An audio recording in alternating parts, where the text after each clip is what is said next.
All right, so the Beethoven of the ukulele project is chugging right along.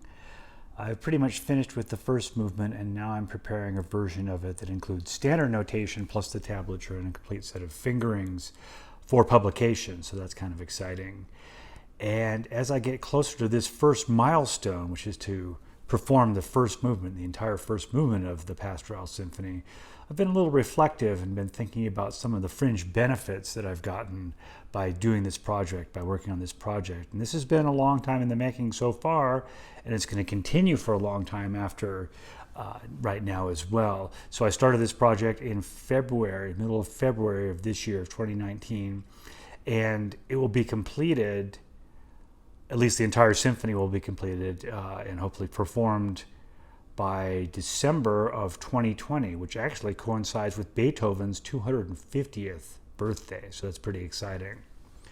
Anyway, I thought I'd share with you some of the fringe benefits that I've gotten from doing this project so far. The way I see it, there's two categories of benefits I've gotten. One is just personal, the idea of improving myself through doing a project like this. And then the other is a more practical benefit of being able to play this instrument a lot better than I did before. I wouldn't say I was a slouch at playing the ukulele before. I was a pretty good player, but I've become a much better player since I took on this transcription. One of the things I realized is that I've had an awareness by trying to take on an entire Beethoven symphony and put it on the little ukulele, is that this humble instrument here is pretty much capable of anything, which I think is pretty amazing. It's up to the task, no matter what that task might be. So no matter what style of music you throw at it, ukulele can handle it, which I think is pretty amazing. I've gotten much better at reading notes on the ukulele since I started this project, because I had to look at the score and translate all these notes somehow onto the ukulele and put them on the instrument. So before I started this project, I was familiar with the notes on the ukulele, but I would sort of translate them from guitar speak. So because I've been a classical guitarist for 35 years now, I'm very familiar with the guitar fingerboard. But I would think of the ukulele in terms of, well, it's sort of like a guitar, but you put a capo on it and translating the notes that way. But through this project, I've begun to see the notes on the instrument in pure ukulele form. So speaking pure ukulele rather than translating it from guitar, my other instrument. So that's been quite a benefit. So I'm now quite familiar with the fingerboard from the beginning all the way up to the 19th fret on my instrument, which is pretty cool. Also, I'm much more familiar with the different chord shapes and the different inversions on the instrument, because I've had to locate different chords at different places through making this transcription. So that's really cool. You can look back a couple of episodes and I talk a little bit about chord inversions and how those work. But I've become much more familiar with where to put these chords on the ukulele.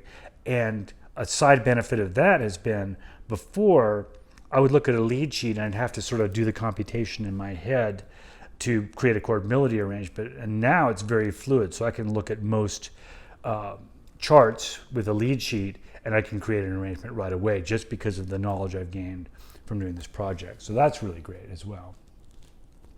Also learned a lot about scales and how to arrange a melody on the ukulele in a bunch of different ways. So through maybe arranging it just as a pure scale, like a linear fashion, or arranging it, as I've talked about in a couple of episodes, harmonizing the scale in thirds, or arranging it through a campanella technique. So those have all been benefits of this as well. And then another thing, probably for me the most important thing as far as my playing style, is I decided when I started to do this transcription that I would just play it with my thumb. I'd just use my thumb to play everything rather than try to go with my fingers. Okay. Now I'm familiar with playing with my fingers as a classical guitarist, but I decided to limit myself to the thumb. And as a result, I started to come up with solutions that were a lot more unconventional and a lot more around the limitations of the thumb. My thumb also got a lot more agile.